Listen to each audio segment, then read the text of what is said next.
En el periodo que se informa, del 18 de agosto al 24 de agosto, todo este esfuerzo dio como resultado 8,312 detenidos, que fueron detenidos por parte de las corporaciones policiales, Fuerzas Armadas y Guardia Nacional. En total, una vez que pasaron la revisión, son presentados 7,984 ante los ministerios públicos del Fuero Común y Fuero Federal. Esto es durante estos días que se informan. Siguiente.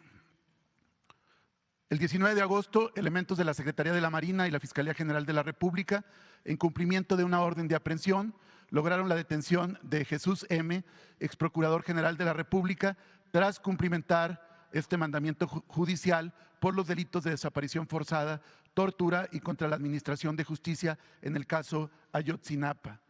Toda la diligencia desde la detención se realizó de manera pacífica, con apego a derechos humanos y respetando los derechos del imputado.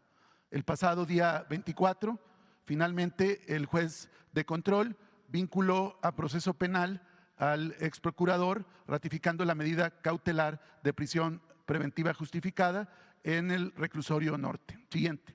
Pues fue un mal proyecto porque se impulsó desde el gobierno anterior para tener una red nacional de Internet y no creció. Desde luego hubo inversión de la banca de desarrollo, además de los permisos. Participaron empresarios particulares y fracasó, quedó la deuda en Nacional Financiera y tuvimos que intervenir para resolver el problema porque se fueron a la quiebra. Es una empresa española la que recibió esta concesión. Y ahora, tomando en cuenta la deuda de Nacional Financiera y una aportación adicional, ya el Estado tiene el 61% de las acciones. No era una empresa estatal, era una empresa particular, privada, apoyada por el Estado, con créditos de la banca de desarrollo, con las concesiones. Se suponía de que la contraprestación era el que iba a servir esta red para comunicar al país con Internet. No se logró ese propósito. Entonces ahora que ya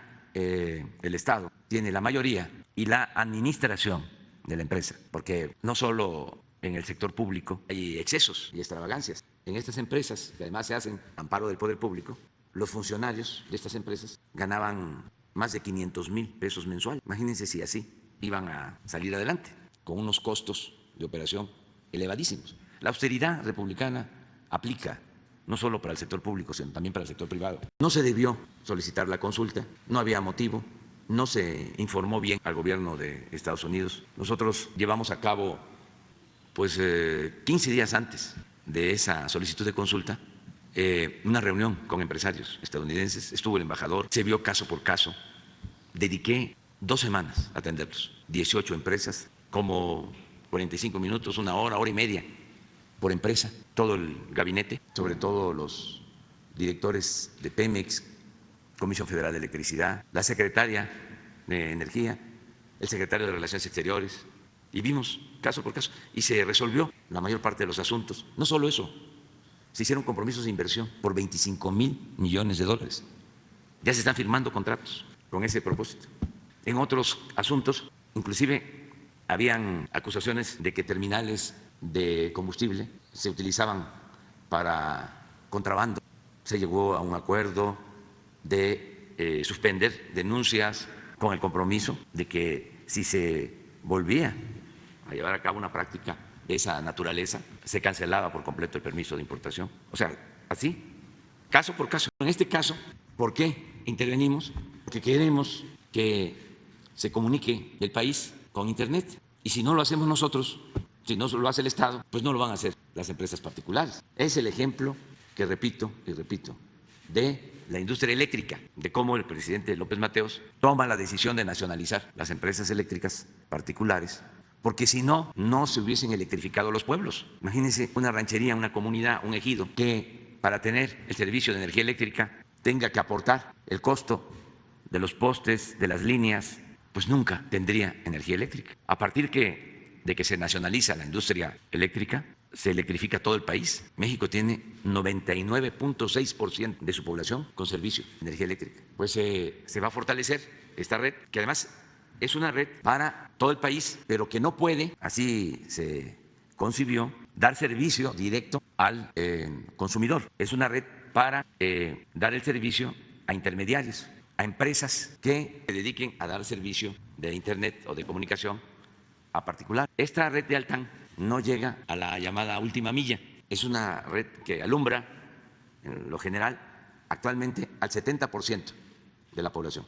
Hasta ahí llegó. Pues no llega a los pueblos más apartados. Entonces ahora se van a lograr las dos cosas. Se va a ampliar la red de Altán porque la Comisión Federal de Electricidad ya tiene una nueva filial que se llama Internet para Todos. No se debió solicitar la consulta, no había motivo, no se informó bien al gobierno de Estados Unidos. Nosotros llevamos a cabo, 15 días antes de esa solicitud de consulta, una reunión con empresarios estadounidenses, estuvo el embajador, se vio caso por caso, dediqué 2 semanas a atenderlos, 18 empresas, como 45 minutos, 1 hora, hora y media por empresa, todo el gabinete, sobre todo los directores de Pemex, Comisión Federal de Electricidad, la secretaria de Energía, el secretario de Relaciones Exteriores, y vimos caso por caso, y se resolvió la mayor parte de los asuntos. No solo eso, se hicieron compromisos de inversión por 25,000 millones de dólares. Ya se están firmando contratos con ese propósito. En otros asuntos, inclusive, habían acusaciones de que terminales de combustible se utilizaban para contrabando. Se llegó a un acuerdo de suspender denuncias con el compromiso de que si se volvía a llevar a cabo una práctica de esa naturaleza, se cancelaba por completo el permiso de importación. O sea, así, caso por caso. Luego voy a Washington, hablamos en Casa Blanca con el presidente Biden, afectuoso, respetuoso, tratamos estos asuntos, nada relacionado con este tema. Al día siguiente hay una reunión entre empresarios mexicanos y estadounidenses, tampoco se trata el tema. Oh, sorpresa, regresamos y a la semana la llamada consulta y me entero por un mensaje del que fue embajador de Felipe Calderón en Washington, Arturo Sarucán. Pero pensé, pues es una volada. No, bien informado. Y viene la consulta y totalmente jadera, en un tono soberbio de prepotencia, haciendo referencia de que la reforma energética que se había llevado a cabo en el país era la panacea, lo opuesto, pero además porque fue un desastre para los mexicanos, fue un fracaso. Engañaron a la gente de que iba a llegar la inversión extranjera al sector energético, que iba a bajar el precio de la luz, que iba a bajar el precio de las gasolinas, y fue lo opuesto. No llegó inversión extranjera, lo que hicieron fue especular con las concesiones que recibieron. Entonces la señora, cargada del comercio de Estados Unidos, diciendo que era muy buena la reforma y que además lo que nosotros estábamos haciendo estaba mal al reformar nuestra ley eléctrica. ¿De cuándo acá un gobierno extranjero con qué derecho va a decidir cómo deben de ser las leyes en otro país? Es como si yo le exijo al Congreso de Estados Unidos de que cumpla ya, porque si no va a haber una consulta o nos vamos a ir a un panel o los voy a denunciar en Naciones Unidas. No va a pasar lo que la mente calenturienta de los articulistas del Reforma están pensando, porque su fobia, ¿no?, los hace imaginar cosas. Quisieran que nos vaya mal y que haya confrontación. No va a pasar nada, absolutamente. A ver, que nos expliquen los del Reforma cómo es que, habiendo este supuesto enfrentamiento, crece tanto la inversión extranjera, que es récord. Nunca en la historia había llegado tanta inversión extranjera a México. Hoy estaba yo leyendo una declaración que a lo mejor ni lo dijo, del embajador, búscala. Ajá. O sea, de que sí van a frenarse las inversiones. Eso solo que haya una decisión política de la Casa Blanca. Así, una ruptura. Y aún así, les aseguro que seguiría llegando inversión a México, porque nuestro país tiene condiciones inmejorables para la inversión foránea. Ya cambió, no quieren aceptar de que nos ha funcionado nuestra estrategia económica. No, yo no voy a limitar el presupuesto. Lo que voy a seguir haciendo, y lo tenemos que hacer, considero, todos los mexicanos, es cuestionar, criticar los excesos. Es una burla el que se destinen 24,000 millones de pesos para organizar elecciones y para los partidos políticos. Es como lo que era el gasto de publicidad en los gobiernos anteriores. Pero como el gasto de publicidad dependía del Ejecutivo, pues se hizo un ajuste ya del 70% de ese gasto. Bueno, en el INE hay que ser parecido. Por eso la reforma electoral, porque significa que ya no haya diputados plurinominales, que solo exista, para que se pueda mantener en forma permanente, un órgano electoral nacional que organice las elecciones locales y federales. Porque no solo es el INE o el Tribunal Electoral Federal, en cada estado es lo mismo, se reproduce. Entonces, si hay un instituto nacional, pues organiza todas las elecciones y ya no se necesitarían esos organismos estatales y ese dinero, aunque no les guste a mis adversarios, pero además por eso lo digo, porque no les gusta, que lo destinen los estados a tapar baches, tantas necesidades que hay. Pues relacionada con su hermano. Pero sí enviar un texto. No tengo nada yo de qué avergonzarme. No hay ningún problema. Y deberían de entregar toda la información al INE, esa institución tan respetable. Sí, efectivamente la Fiscalía impugnó esta resolución del Tribunal Electoral para que no se entregue la información. ¿Usted estaría a favor de que se entregue? Sí, que se entregue todo, todo. ¿Qué puede suceder? Nada. Más que la politiquería, las 8 columnas en Reforma, y no pasa nada. La defensa de su hermano ha dicho que usted tiene conocimiento de estos hechos, de la recepción de este dinero en efectivo por parte de David León. ¿Tiene conocimiento de esto, presidente? Eso en su momento lo pondría yo en la carta. No tengo nada de qué avergonzar. ¿Se puede adelantar que sabe de este tema, presidente? Si tú lo pones así, ponlo así. No, yo le pregunto qué es lo que sabe, porque su hermano asegura que usted tiene conocimiento sobre este tema. Lo que usted sabe, exactamente. Eso es lo único que sé. Y lo que sé es de que pues yo no soy corrupto. ¿Y su hermano? Tampoco. En el caso de la educación, para la elaboración de los nuevos contenidos de los libros de texto, el nuevo plan de estudio, se hizo una convocatoria amplia, sobre todo a maestras, a maestros, y de ahí salieron los libros. Y se tiene buena relación con las empresas. Los jóvenes que están en el programa Jóvenes Construyendo el Futuro, muchos están trabajando de aprendices en las empresas. Y ha sido muy satisfactorio porque se les asigna a una empresa o una empresa solicita que quiere 5, 10, 20, 30 jóvenes en todas las ramas empresariales. Y al final, el porcentaje de contratación de esos jóvenes ya está en el 50%. Es decir, entran a formarse y luego ya se quedan trabajando en las empresas.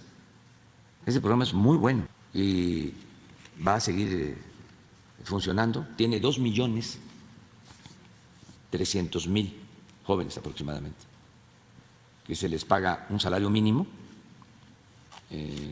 para trabajar como aprendices. En una reunión en casa de Rómulo Farri, le dijo al ciudadano presidente: nos has quedado mal, has podido llevar a cabo las privatizaciones y la reforma fiscal, pero eso ya no es lo que nos importa. Ahora lo único que te pedimos es que por ningún motivo permitas que ese populista de Andrés Manuel llegue a la presidencia. Tal vez a partir de entonces, o de una lectura febril de las encuestas, al presidente de la República se le volvió una obsesión hacer campaña en mi contra. Eso es lo que explica este desafuero tramado desde Los Pinos.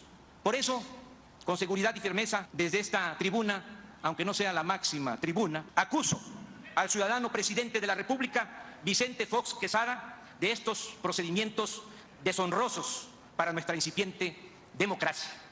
Lo acuso de actuar de manera facciosa con el propósito de degradar las instituciones de la República.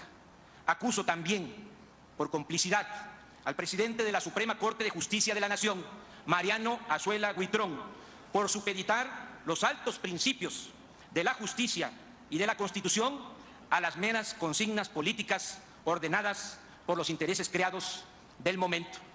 Claro está, de aquí lo hemos escuchado, que quienes me acusan tratan de justificar su actuación hablando en nombre de la ley. No se informó hoy sobre lo de la mina, porque se está haciendo una consulta con los padres, con los familiares de los mineros atrapados. hay un plan de rescate y no se quiere iniciar nada sin el consentimiento de los familiares. Entonces, hoy se les va a presentar el plan y se les va a pedir su consentimiento. Entonces, no quisimos dar a conocer el plan propuesto hasta que no se les consulte a ellos. Entonces, si ellos autorizan y se toma una decisión, mañana informamos.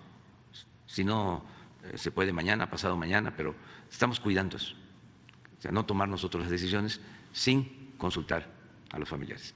Entonces, muchas gracias. ¿Ya vieron que ya estoy mejor?